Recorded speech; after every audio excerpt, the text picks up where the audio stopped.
प्यारे बच्चों, आज की इस वीडियो में हम कक्षा 8 की मुख्य पाठ्य पुस्तक बसंत भाग 3 में संकलित सुप्रसिद्ध कवि सूर्यकांत त्रिपाठी निराला जी द्वारा रचित ध्वनि कविता का प्रश्नाभ्यास हल करेंगे। अब प्रश्न संख्या 1 है, कवि को ऐसा विश्वास क्यों है कि उसका अंत अभी नहीं होगा? उत्तर, कवि को ऐसा विश्वास इसलिए है क्योंकि अभी उसके मन में नया जोश व उमंग है। उसे अभी काफ़ी नवीन कार्य करने हैं।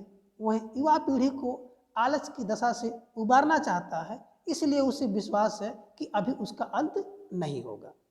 प्रश्न संख्या 2 देखें, फूल को अनंत तक विकसित करने के लिए कवि कौन कौन सा प्रयास करता है?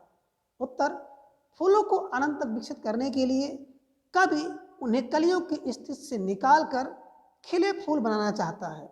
कवि का मानना है कि उसके जीवन में बसंत आया हुआ है, इसलिए वह कलियों को हाथों से बसंती स्पर्श से खिला देगा।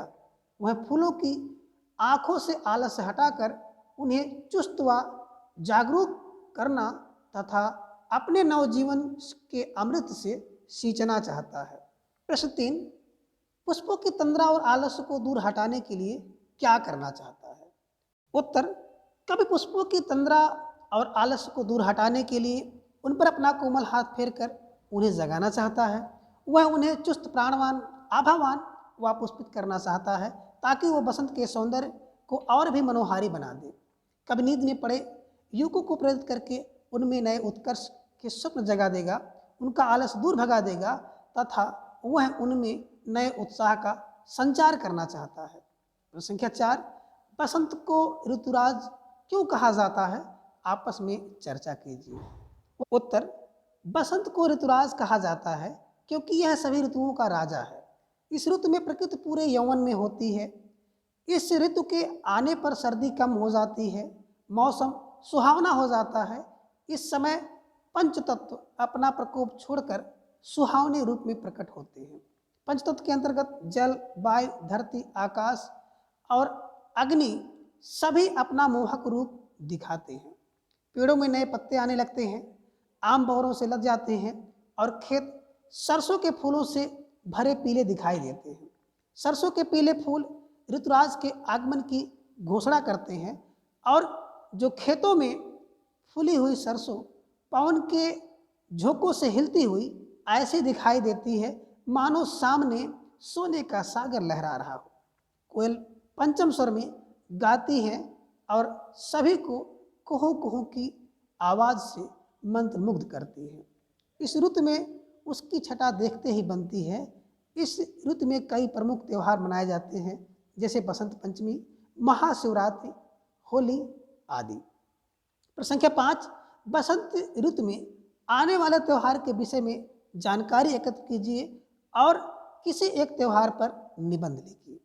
उत्तर, बसंत ऋतु का समय फाल्गुन, चैत और बैसाख माह के आरंभिक दिनों अर्थात मार्च अप्रैल में होता है। इसकी अवधि लगभग 2 महीने होती है। बसंत ऋतु में कई त्यौहार मनाए जाते हैं, जैसे बसंत पंचमी, महाशिवरात्रि, होली आदि। अब होली विषय पर निबंध कुछ इस प्रकार से आप लिख सकते हैं कि हमारा देश भारत विश्व का अकेला एवं ऐसा अनूठा देश है जहाँ पूरे साल कोई ना कोई त्यौहार मनाया जाता है। रंगों का त्यौहार होली हिंदुओं का प्रसिद्ध त्यौहार है जो फाल्गुन मास की पूर्णिमा को मनाया जाता है।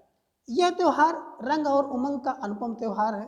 जब बसंत अपने पूरे यौवन पर होता है, सर्दी को विदा देने और ग्रीष्म का स्वागत करने के लिए इसे मनाया जाता है। संस्कृत साहित्य में इस त्यौहार को मदनोत्सव के नाम से पुकारा जाता है। होली के संबंध में एक पौराणिक कथा प्रचलित है कि भगवान विष्णु के परम भक्त प्रहलाद को अग्नि में जलाने का प्रयास में उसकी बुआ, जिसका नाम होलिका था, अग्नि में जलकर स्वाहा हो गई थी। इसी घटना को याद कर प्रतिवर्ष होलिका दहन किया जाता है। दूसरे दिन फाग खेला जाता है। इस दिन छोटे बड़े, अमीर गरीब आदि का भेदभाव मिट जाता है और सब एक दूसरे पर रंग फेंकते हैं, गुलाल लगाते हैं और गले मिलते हैं। चारों ओर आनंद, मस्ती और उल्लास का समा बच जाता है। ढोल पर थिरकते, मजीरों की ताल पर झूमते, नाचते गाते लोग आपसी भेदभाव भुलाकर अपने शत्रु को भी गले लगा लेते हैं। परंतु कुछ लोग अशोभनीय व्यवहार कर इस त्यौहार की पवित्रता को नष्ट कर देते हैं, जो कि उचित नहीं है। हमारा कर्तव्य है कि हम होली का त्यौहार उसके आदर्श के अनुरूप मनाएं तथा आपसी वैमनस्य, वैर भाव, घृणा आदि को जलाकर, छोड़कर एक दूसरे पर गुलाल लगाकर आपस में प्रेम, एकता और सद्भाव बढ़ाने का प्रयास करें। होली के अवसर पर आओ एक दूसरे पर गुलाब लगाएं, अपने सब भेद भुलाकर प्रेम और सद्भाव बढ़ाएं। आगे भाषा की बात, प्रश्न संख्या 6। हरे हरे पुष्प पुष्प में एक शब्द के एक ही अर्थ की पुनरावृत्ति हुई है। कविता में हरे हरे ये पात वाक्यांश हरे हरे शब्द पत्तों के विशेषण के रूप में प्रयुक्त है। पात शब्द बहुवचन में प्रयुक्त है।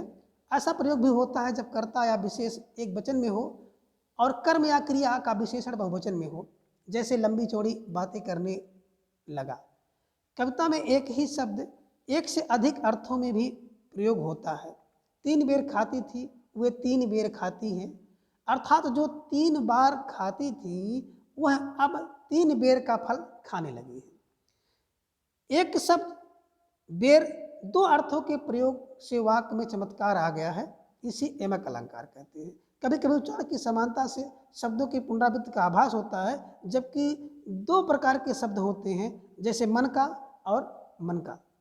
ऐसे वाक्यों को एकत्र कीजिए जिनमें एक ही शब्द की पुनरावृत्ति हो।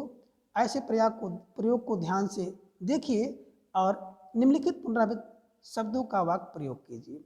बातों बातों में, रह रहकर, लाल लाल, सुबह सुबह और रातों रात। रात, घड़ी घड़ी। उत्तर, बातों बातों। बातों बातों शब्द का प्रयोग कुछ आप इस प्रकार से कर सकते हैं कि बातों बातों में कब घर आ गया पता ही नहीं चला। दूसरा है रह रहकर, उसका प्रयोग आप इस प्रकार से कर सकते हैं कि कल से रह रहकर बारिश हो रही है। और अगला है लाल लाल। लाल लाल का प्रयोग इस प्रकार से आप कर सकते हैं कि लाल लाल आंखों से पिताजी अमर को घूर रहे थे। सुबह सुबह, और सुबह सुबह का वाक्य प्रयोग इस प्रकार से आप कर सकते हैं कि दादी जी सुबह सुबह ही पूजा करने मंदिर निकल जाती है। और अगला शब्द है रातों रात। रातों रात का प्रयोग इस प्रकार से हो सकता है कि ईश्वर की कृपा से जो रमन है रातों रात अमीर हो गया। और अगला शब्द है घड़ी घड़ी। घड़ी घड़ी का प्रयोग इस प्रकार से हो सकता है कि घड़ी घड़ी शिक्षक उसे पढ़ाई में ध्यान लगाने के लिए टोकते रहते थे। तो आज की इस वीडियो में बस इतना। अगले वीडियो में फिर हम लोग किसी नए टॉपिक पर चर्चा करेंगे। तब तक के लिए धन्यवाद।